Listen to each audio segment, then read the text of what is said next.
Well, good afternoon and welcome to each and all of you to Collegeville Connections, a new series of online events presented by the Collegeville Institute, which is located on the campus of St. John's University and Abbey in Minnesota. Collegeville Connections highlights the work of Collegeville Institute alums and friends from across the spectrum of Collegeville Institute programs. It provides an opportunity for new guests, program alums, and friends to stay connected to each other and to the Collegeville Institute. Most importantly, you'll learn a lot from our remarkable guests. I'm Stina Kielsmeyer-Cook, Director of Communications for the Collegeville Institute. And before I introduce our guest for today, I'm going to turn to Susan Sink, who is a fellow staff member at the Collegeville Institute. Susan is running the tech side of things for us today and will tell us what we need to know about some logistics. So Susan, I'm going to turn it to you.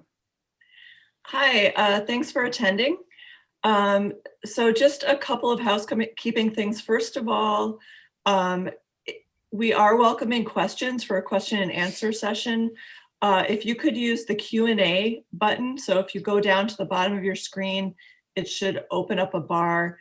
Q&A, only the presenters and hosts will be able to see those questions. If you have any question at all, I can answer kind of personal questions or private questions, and then we'll basically curate them for the Q&A, and Stina will ask those questions. Also, if you have any problems, you can chat with me privately. We are recording, and so we will have a link, and also it should be on Facebook Live. So if you lose your connection, you can always go over to the Collegeville Institute Facebook page where you can watch it live streaming. Thanks very much. Thank you, Susan. So now it's my honor to introduce our guest for today. Dr. Noelle Pratt is a sociologist of religion, specializing in systemic racism in the Catholic Church. She received her bachelor's degree in sociology from Chestnut Hill College, her master's in sociology from Fordham University, and her PhD in sociology from Fordham University in 2010. For more than 20 years, Dr. Pratt has researched and written about how systemic racism impacts African American Catholic identity. Dr. Pratt participated in the Collegeville Institute's writing workshop, Writing Beyond the Academy, in the summer of 2019. She is the president and director of research at TN Pratt and Associates, LLC, which is an inclusion and diversity consulting firm in Philadelphia. And she is the curator of the Black Catholic syllabus. She is currently working on a book titled Faithful and Devoted: Racism and Identity in the African American Catholic Experience. So welcome, Tia. We are so glad to have you with us. And to start our conversation today, I would like to ask you a little bit about the book that you're currently writing. Mm-hmm. Can you tell us about Faithful and Devoted and why you decided to write this book? Well, thank you, Stina. Thank you for having me, and I'm very glad to be with you today. Faithful and Devoted, it started off, when I was in graduate school, a professor of mine, he and I were talking, and he said, well, you're going to write a book about this stuff, right? People need to read a book about this. And I was just kind of flabbergasted that he thought I had that in me. And it was kind of in the back of my mind. And then in 2015, I participated in a program called the American Parish Project out of the Institute for Advanced Catholic Studies. And on the last day of the workshop, I realized that if I kept writing journal articles and book chapters, I would always have to spend 20% of the space explaining that Black Catholics are an actual thing in the world. And I thought, well, if I write a book, I can spend 20% of the space going over that history, and then I'll never have to talk about it again. And one of my fellow participants, I said that to her, and she said, yeah, that's a good idea. So that's kind of how it was born.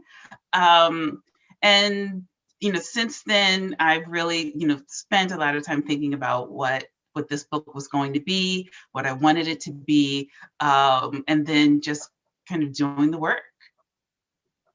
Awesome. Well, it just takes one person to say you've got a book in you, right? For that wheel to start moving. Yeah. Can you tell us a little bit about the research that you did Mhm. as a sociologist for this book? Sure. So the book encompasses a number of different methodologies. So there is some historical work. In what I've tried to do early in the book is set the stage for an understanding of systemic racism as just that, systemic.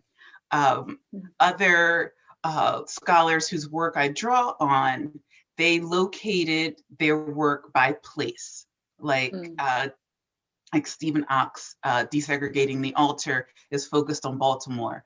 John McGreevy's Parish Boundaries is focused on Chicago. I wanted to be able to show that all of these different things that different scholars were talking about are happening at the same time. So I'm locating this not by place, but by time to really show that systemic nature. So there's that piece. I did participant observation work at different churches, primarily in New York and in Philadelphia, to look at liturgy and liturgy as a way of identity work, and really forming that identity as a means of resistance to systemic racism. So there's that piece. And of course, I did interviews. I interviewed a number of people about their experiences primarily with parish life, and to a larger extent, diocesan life, and what that means for them as African American Catholics. And then there's also some archival work that I did to really show what happened at St. Peter Claver Church, which was the first Catholic church designated for African Americans in Philadelphia. And the founding of the church, what happened over the years that it was in existence and an active parish, and what has happened leading up to in the years since it was suppressed in the mid-1980s. Wow. So it sounds like a lot of interviews as well as historical analysis, a lot of different forms of research informing your book. Do you have some main findings that you can share with us as a result of this research? Sure. So, the main findings, kind of, if I'm going to kind of articulate it in a sentence or two, the title comes from one of the interviews that I did. And a woman that I interviewed in Philadelphia, she talked about Black Catholics being faithful and devoted, of being faithful and devoted despite all of the things that have happened, the racism, the segregated communion lines, the church closings and parish reorganizations, the school closings, all of those things that impact your experience of religion, and how that faithfulness and devotion has persevered through all of that. And so, ways in which that has happened, but also, the idea that, folks are tired. Folks are tired. This is a lot, especially if you are in a large cities like New York, Philadelphia, Chicago, Baltimore, that have experienced a lot of church closings and parish reorganizations, and what that means, when the kind of hub of your faith life is gone, and how devastating that can be. And especially, I talk to people who have been through this 2 and 3 times, and there are some stats that show that in some dioceses, every time a parish closes, as much as 30% of the people don't move on to another Catholic church. And so if you see in cities where people have gone through this 2 and 3 times, and then that's 30% each time. I mean, it's no wonder that we've seen such dramatic changes in numbers over the last 30 or 40 years. So those are some of the things that I'm working on. And also too, you know, in terms of liturgy, you know, the key aspects that I look at are preaching, church aesthetics, and music as ways to really incorporate African American culture with Catholicism to form a unique identity that is wholly Catholic and wholly African American at the same time, and the beautiful ways that happens in liturgy.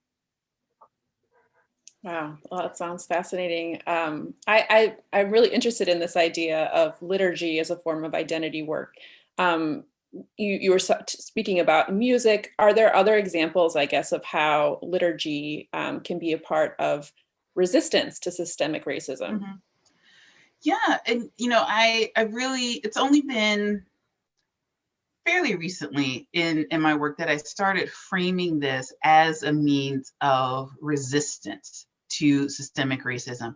You know, when you are in a situation and in an organizational situation where you're constantly told that your cultural experiences don't matter, that they're not real because they're not like what is considered the standard of the organization, but you do it anyway because you know that it matters and you know that it's important, then you are actively resisting that pressure, that racism that is being thrust upon you.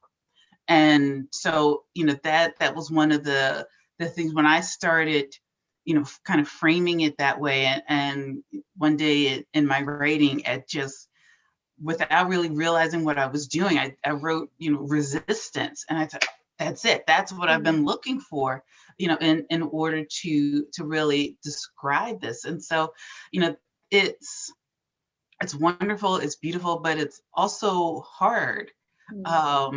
It's hard when you know that organizational pressure that you are getting in parish life is because you incorporate gospel music into mass, and are told that it's not Catholic when everything that you're doing is beautifully Catholic.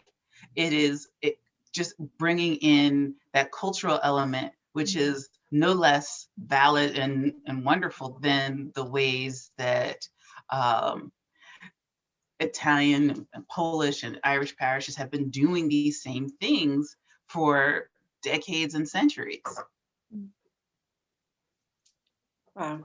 Well, I can see already how this book is going to add so much to the conversation. And you said at the beginning how you're just excited to be able to say, here, take this book when someone asks you about the Black Catholic experience.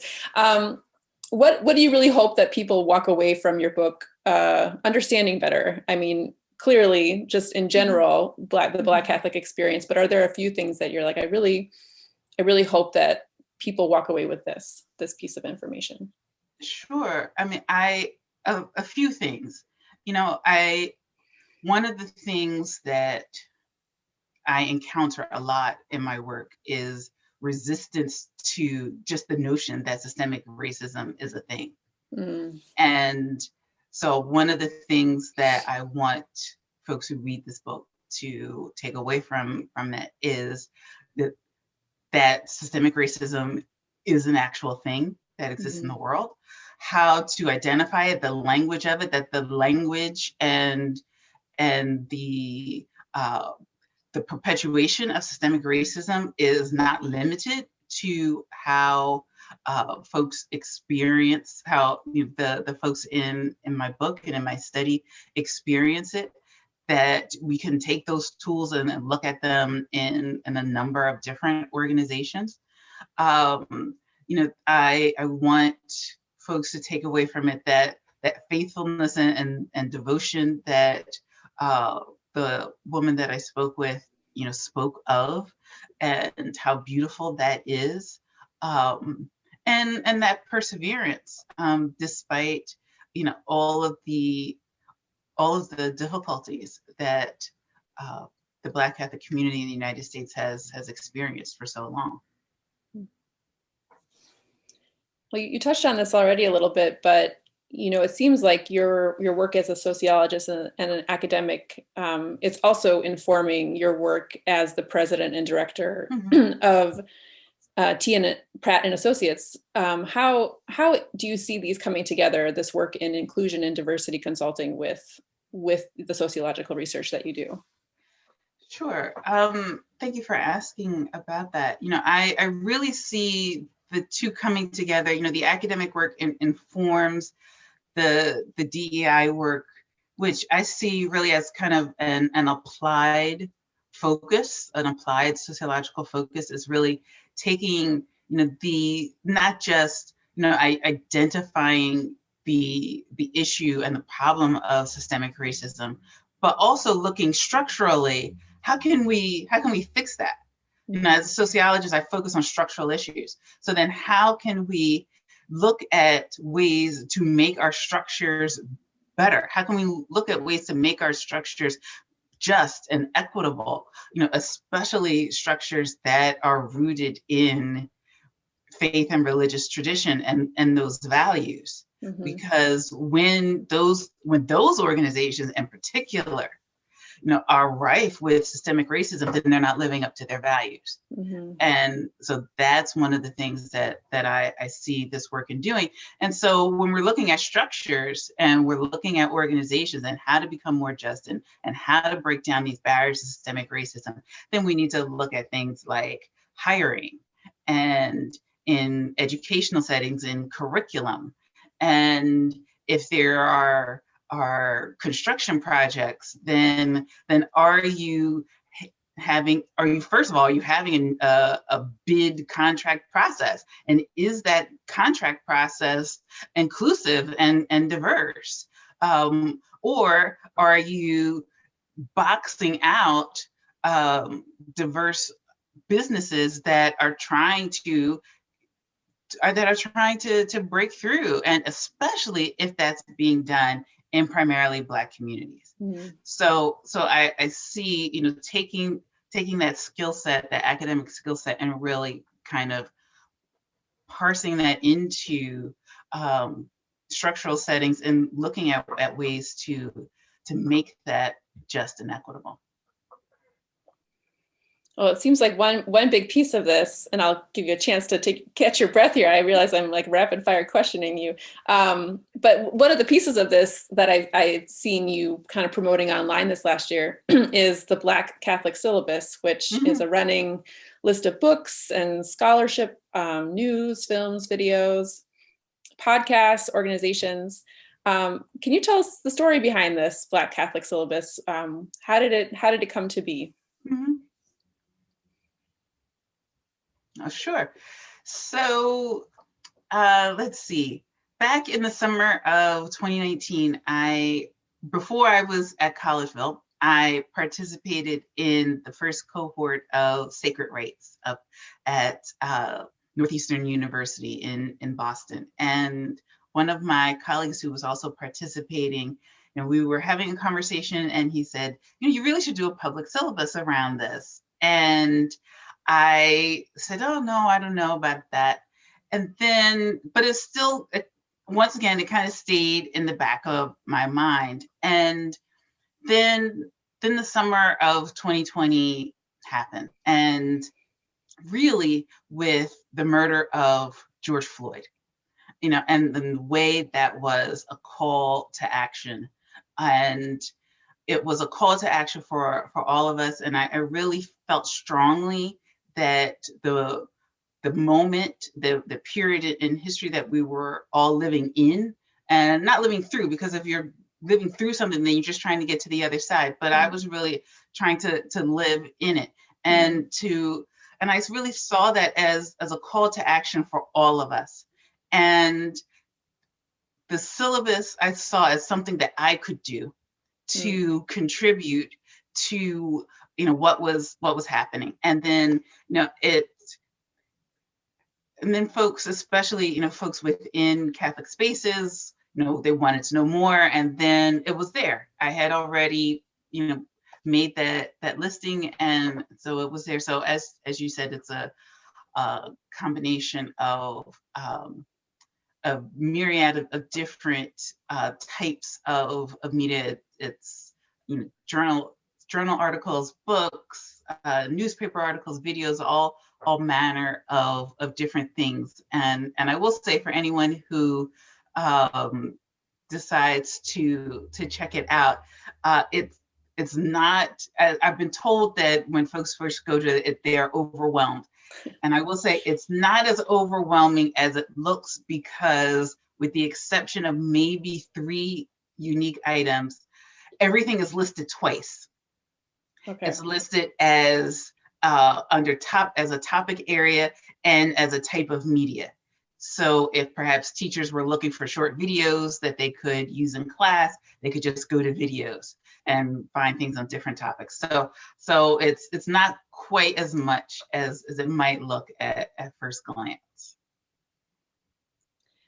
I really love what you said about not just living through a moment, but living in a moment. I think that that's a really interesting way of thinking about this time that we're in. And I think for anyone who wants to engage more in these issues, I really hope that you do go and look at the Black Catholic syllabus and pick something from that list to read, to watch, to listen to, because it's an incredible amount of work has gone into compiling these resources, and they're all there.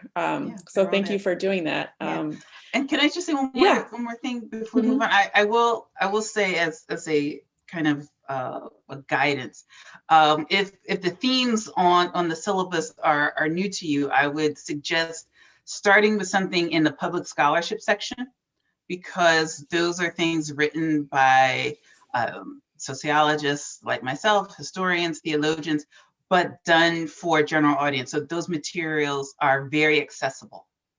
And so if these themes are new to you, I would suggest starting there. If you want to move on from there and learn more about systemic racism as a concept, I would suggest looking for the book chapter that I have by Professor Joe Fegan, who outlines beautifully systemic racism as a sociological concept. And then from there, just kind of go where the spirit takes you. Excellent. In what you were saying earlier about being a sociologist and using the skills that you've learned in your academic work, and it's almost like a lens to be able to see things structurally. And I'm really aware that it can be really hard for people to view racism in that way of seeing it structurally versus as an individual thing. And I'm wondering, how are these things connected? How can like a systemic understanding of racism transform individual actions and being in the moment that we currently are? Or how do you see those connecting? Sure. And one thing that I say a lot in my work is that we need to move beyond just this personal level or individual level understanding of racism and really engage it at a structural level. And so, if we're engaging racism as a structural level, then we're looking at, the organizations that we belong to and where we work, where we worship, any of those things. And one of the things I advocate for a lot when I do consulting is, when you're sitting in a meeting, look around and ask yourself, who's not here? And then say, why is that? And then figure out a way and go get those people at the table. The title of my dissertation was Finding a Place at the Table. Figure out a way to do that. And when we're talking about racism in particular, if we're stuck at that individual level of thinking, what that does is it allows white folks in particular to be able to say, well, I don't use racial slurs and I don't put racist graffiti on people's homes or burn crosses on people's lawns. So none of this has anything to do with me. And what I'm pushing for is moving beyond that level of thinking to a systemic, a structural level of thinking that says that says, yes, all of this has everything to do with all of us, but in different ways. And so doing that work is essential if we're going to move forward and not have the same individual level of conversations over and over again, and move to the systemic level so that we can finally really start doing this work in a way that it needs to be done. That makes sense. I have been really enjoying reading a lot of your popular writing, you know, not just your academic work, but things that you've written for outlets like National Catholic Reporter and America. And if people are interested in reading more of Dr. Tia Pratt's work, you can find it on our website page for this event, Collegeville Connections, and also on her website, which is drtiapratt.com, I think it is. It's just tiapratt.com. Tiapratt.com, sorry about that, yes. And I was struck by a piece that you had published really recently in the National Catholic Reporter in early January, which was talking about anti-racism and Catholic social teaching. Mm-hmm. And it came out right after the January 6th attack on the US Capitol. So I'd love to hear a little bit more about the process of writing that article and how things shifted when that event happened. Yeah, thank you for asking about that. So I had been asked, so National Catholic Reporter is doing a series around, themes and issues that the Biden administration should concentrate on in its first 100 days. And I was asked to participate in that. So the series began with an article that Monday from Senator Tim Kaine, and my article was scheduled to be published on Friday. And Wednesday was the coup attempt on January 6th. And so, my article was finished. It was submitted. I had gone through the editing process. It had been approved by everybody who needed to approve it. And I went back and I looked at it again, and I texted my editor and I said, I really think some of these things are going to land differently. And she said, do you want to open it back up? Because we can, because my article was scheduled for publication on Friday. It was really the first one that could be adjusted to discuss what had happened earlier in the week. And so we went back and really reworked some of it to talk about, what had happened and what we very nearly lost as a society that day. And so, the opening of, earlier this week, there was a coup attempt. There was an attempted coup d'etat at the nation's capital. Came, very late at night as we were still, learning all of the different things that had happened that day. And we're still learning now, as a public, all of the things that took place that day. But I was asked to write about anti-racism. And one of the things that I decided to look at that in terms of, healthcare, jobs, climate change, that really it's all anti-racism work. Mm. And when we look at it as in a structural way, that's really, where we come to. And it's all anti-racism work. And if we do this, then we all benefit. Mm. I really appreciated in that article that you talked about imagination. Mm-hmm. One of our taglines at the Collegeville Institute is igniting imagination. And I think that's a gift that writers really can bring, is showing that there's another way, like another world is possible, right? And mm-hmm. of course, as people who belong to the church too, that language is also part of, our practice of imagining the kingdom of God. You wrote, though, that, viewing racism as strictly personal, which I think has been pretty common, at least for white folks, for a very long time. It demonstrates another instance of a failure of that kind of imagination. So mm-hmm. I'm just curious if you want to talk a little bit more about the role of imagination and, what are the ways that people expand imagination in this area? Yeah, thank you.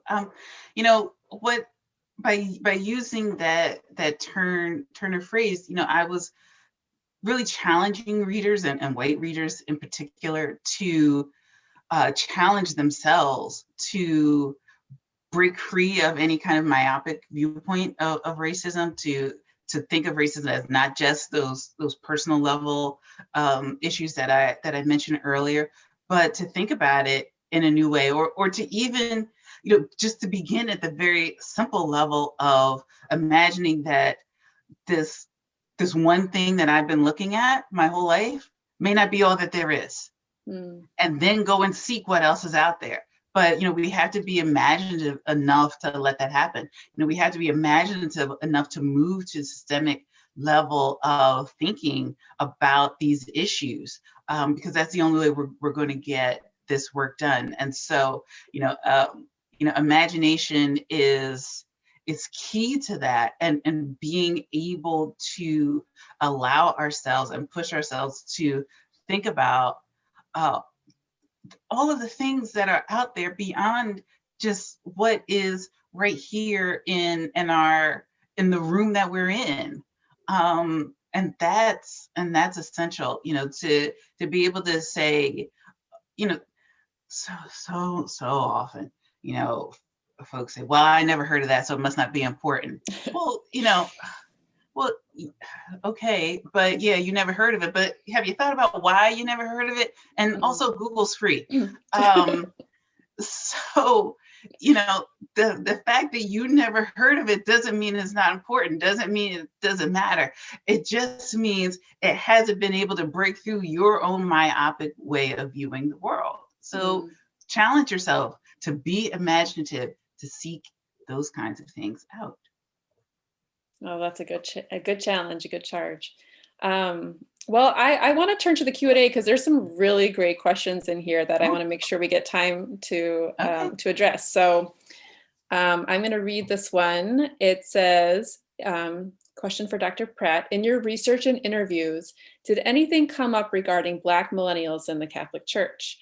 For example, in the face of parish closings, did it make them question their Catholic identity or explore a new denomination or faith tradition, or turn towards practicing their faith at home instead of worshiping in community? Yeah, that's a great question. One of the things that did come up is this feeling of disaffection, and both in this work and work that I've done before, which focused on Catholic young adults and their attitudes towards pro-life teachings, is this feeling of disaffection with the church, which comes from a variety of different spaces. So for the African Americans in this study in particular, a lot of it was about church closings and parish reorganizations, the things that they knew about growing up, the things that the space that was there for them isn't there anymore. So it's more like, now what do I do? And don't feel necessarily as tethered to Catholicism as previous generations and their families did. And we see that really across the board in organized religion. And so it's not something that's limited to African American Catholics. We see that in the mainline Protestant denominations, we see that in the Black church and the Black Protestant church traditions. We see that across racial and ethnic groups. So this is something that I've been saying for a long time, that organized religion, dismisses at its peril. Because if organized religion doesn't get a handle on young adults, then there's going to be nobody in the pews in a few decades. So that's really an issue. If organized religion is going to continue to perpetuate itself, then that's something that we really need to get a handle on. Another question is asking, what do you see as the relationship between patriarchy and racism in the Catholic Church? Oh, patriarchy and racism. Ooh, how much time you got? The connection between patriarchy and racism, they are they're intimately connected. Because both of them are really about power. And, I would tell intro to sociology students for many years, power, it's about who wants it, who has it, who wants it, and who's going to keep them from getting it. And, we see, patriarchy and racism intertwined. We see sexism and racism and patriarchy. All of those things we see them intertwined in a number of different spaces. But ultimately, at the root of all of that is power, and how folks will do anything to hold on to that when they feel that power is threatened, because that's really what January 6th was about. So, to say that, they are connected, absolutely, there is a connection there. My work doesn't focus on genders explicitly and patriarchy explicitly, but you can't research Catholicism and not talk about those things. It's just not possible. It would be disingenuous not to. But certainly they are connected, and as I said, it's really rooted around power. Well, this is a little bit of an easier question, so I'll give you a little respite. But will your book have a study guide to use in book study groups? Oh, I actually hadn't thought about that. I'm going to put that on the list. There you go. Good suggestion. Yeah.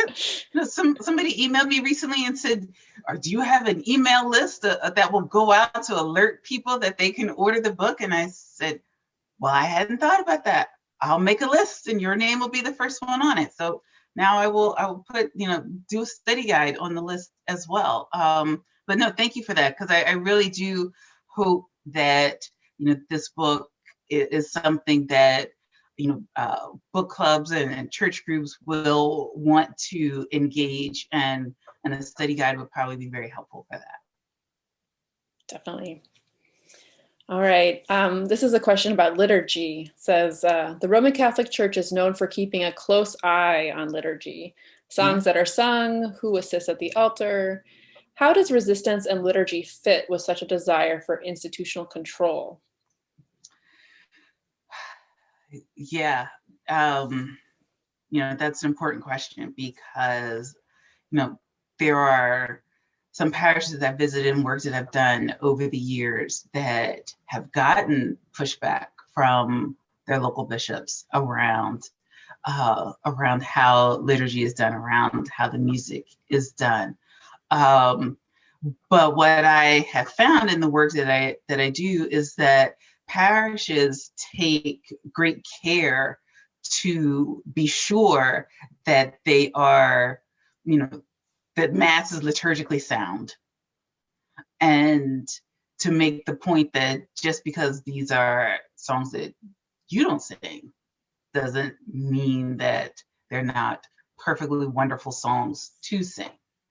But we just had some recent discussion about songs and liturgy, and what should be sung at liturgy and what shouldn't. And I saw that and I thought, there goes, every guitar mass I went to growing up, just totally blown out of the water. So,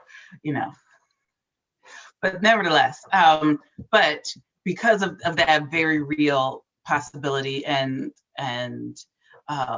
situation that a number of parishes have found themselves in, I have found that they take great care to make sure that liturgy is liturgically sound for just that reason.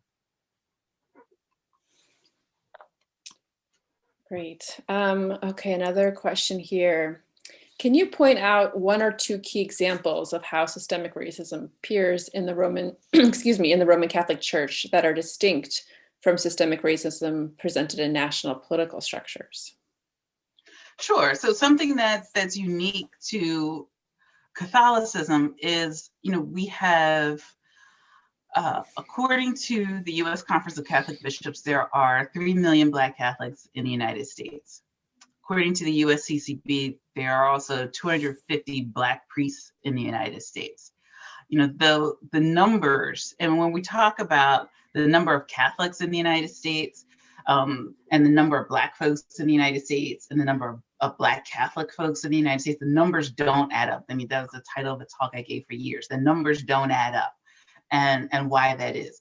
And when we look at the history of that, when we look at, you know, Black men being explicitly excluded from the seminary and from the priesthood. So at first it was being excluded from the seminary, and then it was being admitted to the seminary. But once they got there, they saw there was so much systemic racism that they encountered that it was essentially being told, yeah, okay, you know, we relaxed that rule, but we really don't want you here. Mm. And, you know, the result of that is seen in that extraordinarily low number of Black priests. And when we look at religious life, you know, consecrated men and women religious, you know, those numbers are amplified even further. You know, when we look at, you know, there are a number of Catholic school systems still that require, or at least prefer, that teachers and administrators in schools be Catholic. But because of the number of Black Catholics that we have in the United States, that rule, what that rule does is it automatically from the get-go limits the talent pool for teachers in our Catholic schools, for dioceses that have those rules. And so when that happens, then it's no wonder that you look at schools and school systems and you see an overwhelming sea of white faces, and that's even that disconnect is amplified even further when Catholic schools themselves are educating large numbers of Black and brown children. And their experience is not reflected in who is teaching them and who is making decisions about their schools, about the curriculum that they're taught. That's a great example. Another question here. The Black American experience in America has been stained with cyclical narratives of oppression. Has Black Catholic history followed a similar cyclical progression? And in the cyclical oppression, there's parentheses, you know, slavery, sharecropping, Jim Crow, prison industrial complex, the way that things have kind of morphed over time. Is that similar in Catholic history, Black Catholic history? Absolutely. You know, my colleague, Dr. Shannon Williams, who is a history professor at Villanova University, in her work, she talks about the Catholic Church being the largest corporate slaveholder in the Americas. So not just what's now the United States, but the Americas in its totality. You know, the Catholic Church introduced slavery to what is now the United States back in the 16th century. So, you know, we have these well-known examples of Catholic slaveholding, like, you know, the Jesuits in the Maryland province. You know, there are examples of course, in New Orleans and in Missouri and throughout, and, you know, what's now Florida and Georgia. So, you know, these examples, you know, the Catholic Church is not immune from any of this. And while the Jesuits are, of course, the most well-known example, the Jesuits are not alone in this as well. And that's one of the things that we have to look at in terms of our Catholic institutions. You know, our Catholic institutions, and not just Georgetown University, built literally on slave labor and with the money that came from holding people in bondage. And we have to reckon with that. We have to reckon with that as church, or else we are not going to move forward.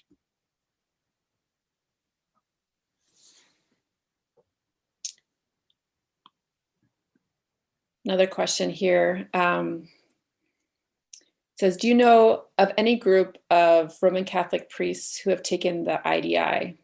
And how much would you want, or do you think the DEI work would work well in a diocese? Or is that work happening? And do you think that that's important? So, so there are a couple of dioceses, one in particular that I'm thinking of, that are really determined to do this work and to do it well, and to really take a hard look at it itself as organizationally, and but it's not common. What is more common is, oh, let's have a workshop, and we fix racism. Hallelujah, let's move on. No. I mean, if that's all you're doing, then you're not doing the work. The workshops, the goal and the purpose and the value of the workshops is in communicating the direction that the organization is heading in. They're not an end in and of itself. An end in and of itself is looking at some of the things I talked about earlier, like hiring and how contracts are awarded and who contracts are awarded to, and curriculum in the schools, and all of those other things, plus so many more, really looking at the nuts and bolts organizationally. That's how we move forward. And to put in a plug for Dr. Tia Pratt's practice, she does this work professionally as well. So you can go check out her website and see what resources she has available there. Another question here, does Pope Francis give you hope for your work? Absolutely. Pope Francis gives me great hope in so many different areas. In this work, in climate change, which is an area that he has spoken a lot about. And, there are people who have said, oh, well, the Pope needs to leave that to the scientists. The Pope is a scientist. The Pope has a master's degree in chemistry. The Pope is a scientist. So there.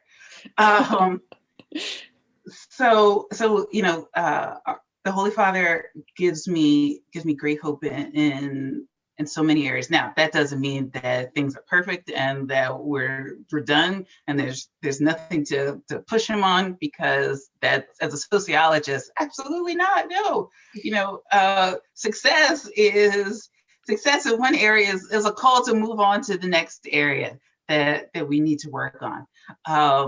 So the Holy Father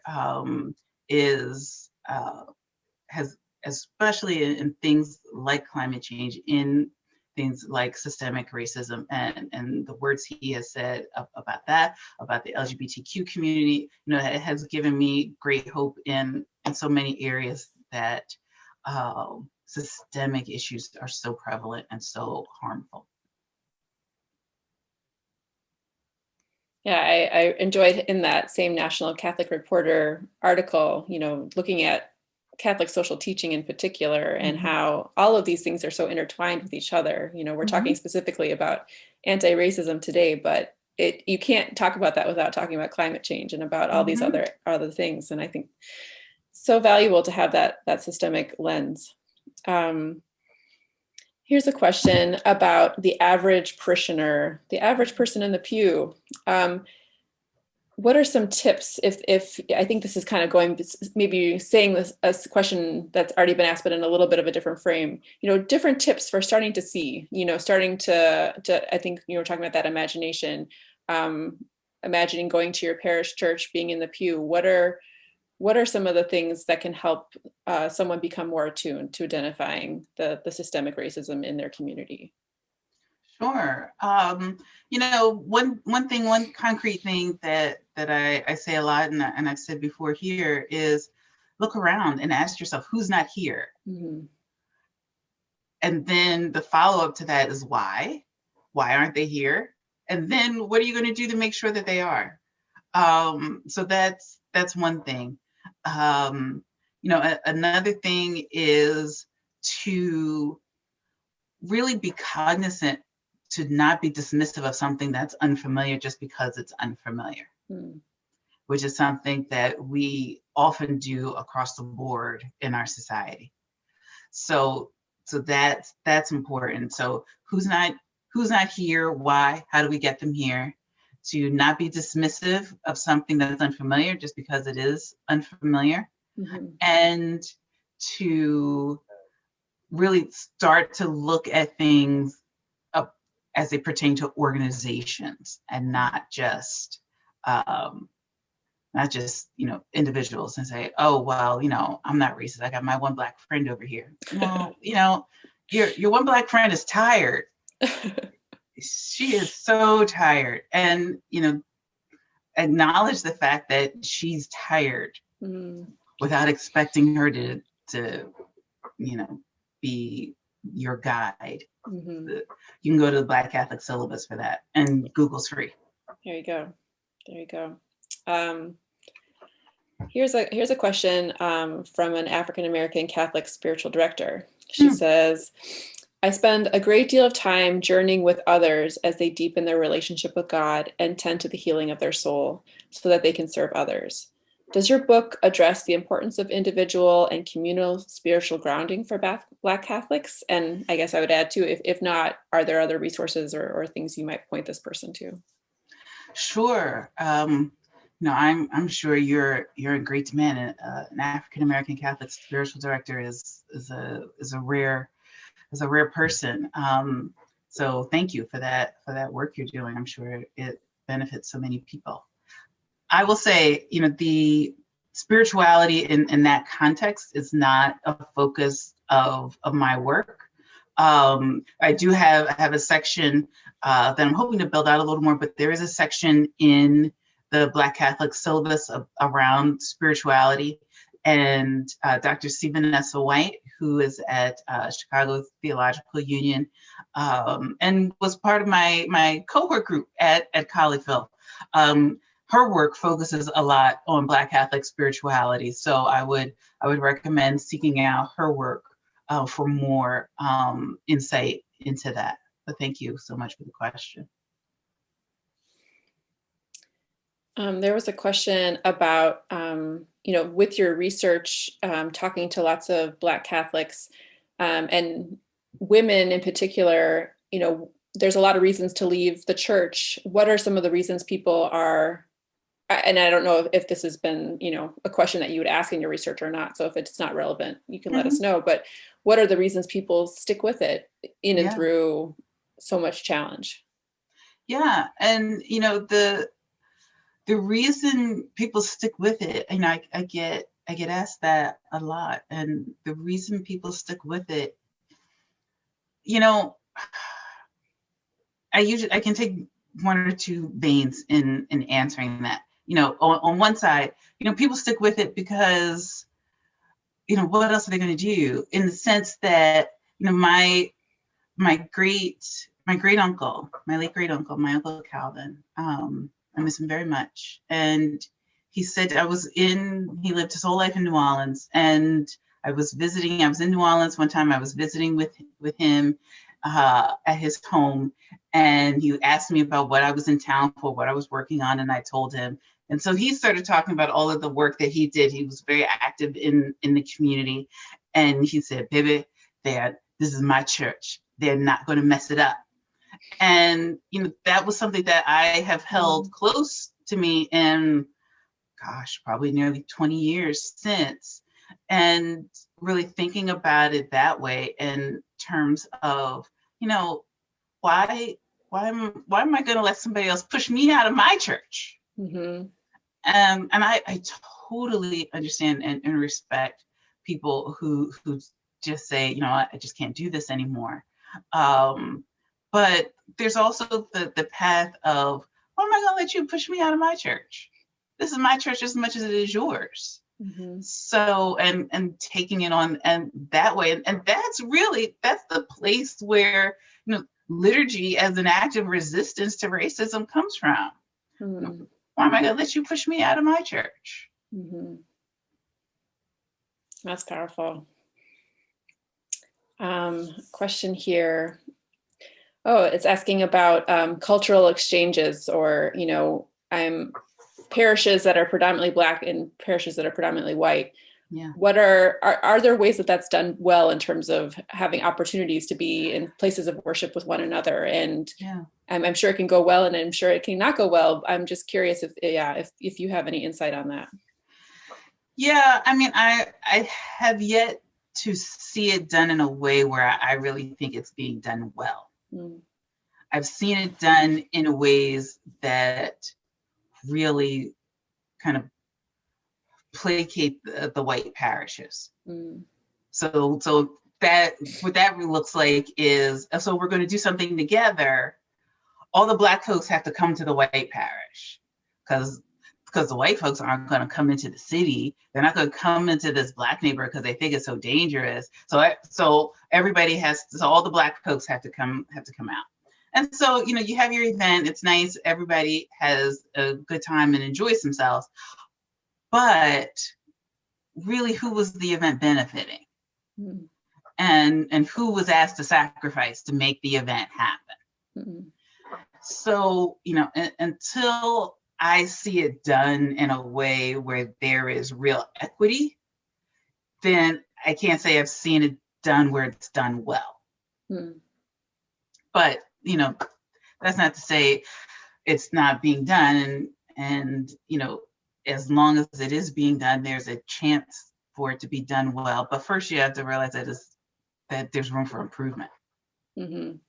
What would you, clearly not having the Black folks go to the white church, what are some other ways that could be done well? So, ways that could be done well is really kind of think about who's in charge. Mm.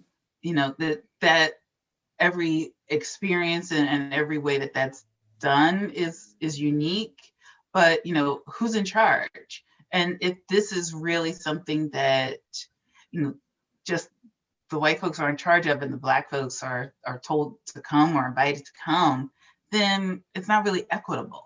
Mm-hmm. So that's one thing. The space, the physical space where the event takes place is another thing. So those are two things, right now that, folks who are engaged in these kinds of activities or want to become engaged in these activities can think about as they start to move forward. That's great. This is a good question. And this maybe will be our last question since we're coming up to almost the end of our time. It's asking, how do you deal with the legacy of harm that the Catholic tradition has done? And I think this is kind of pointing to when you were talking about the reckoning a little bit of the origins of a lot of these institutions and how they were built. What are ways that's done or could be done? Yeah. So, that legacy of harm starts with acknowledging the harm, Mm-hmm. which is not a universal thing yet. So we have to start there. And then from there, we have to move on to the organizational pieces. The organizational pieces, if a community, the neighborhood, just a little corner of Philadelphia where I grew up, what was 4 parishes when I was a child is now 1 parish. Mm. And that has included 2 sets of very painful mergers. And the next corner of West Philly has seen just as many, 4 parishes now condensed to 1, painful merger processes in between. At some point, dioceses need to look at the map and say, these communities have had enough. Mm. They've been through enough. And if we want them to continue to be part of this church, then we can't ask them to bear any more of this pain and this hurt. So it's not just the slavery and the segregated communion lines, things that we don't see anymore, but the legacy of them are still with us. It's also what's happening right now. So, when large dioceses in particular are looking, especially now that so many organizations are having difficult times financially, and you really have to take a hard look at your books. When you take a hard look at your books, one of the things you also have to take a look at is where are the communities that have already borne the brunt of this so much? And, in good conscience, can you really ask them to bear more and still expect them to continue? Because, people don't take, if you want people to stay and to really be a part of this, then they have to feel like there's something there for them. And if their schools and their churches keep getting closed, especially when there's a Catholic culture that your schools and your churches are really the embodiment of how you experience this life, then what are you saying is there for them? You're telling them that you don't have anything to offer them. You don't want to offer them anything. So, the fight continues, and the faithfulness and the devotion continues despite all of these things that we're still experiencing. Well, that's a really good note to end on. The fight continues. And I just want to say thank you so much for just all of your wonderful insights, taking the time to be with us today, for sharing your research and knowledge. And I also want to just say thank you to everyone who's here in this webinar with us. Thank you for joining us today. If you want to find a recording of this event online, we will have it. It's being streamed online right now on Facebook, so you can find it there on our Facebook page. But you can also find it on the events tab of the collegevilleinstitute.org website. And also there, you will find links that were being put in the chat to the Black Catholic syllabus, to T.N. Pratt and Associates website, to some of the recent articles and research that was alluded to in this presentation. And I also just want to say, I just want to invite everyone to join us for future events with Collegeville Connections. Next Wednesday is actually Ash Wednesday, the start of Lent on February 17th. And at the same time, you'll have the opportunity to hear from the Reverend Heidi Newmark, who is a Lutheran pastor who has served congregations in the South Bronx and is currently serving in Manhattan. She'll be presenting All Ashes Are Not the Same, which will give us the opportunity to remember our shared humanity and frailty, our common beginning and ending from dust to dust. So go and check that out right now on the collegevilleinstitute.org website so you can get registration information. And again, thank you so much, Dr. Tia, for being with us today. Thank you for joining us. And we hope that everyone here in attendance can connect with us again soon. Thank you for having me. It's great to be with you today. Thank you.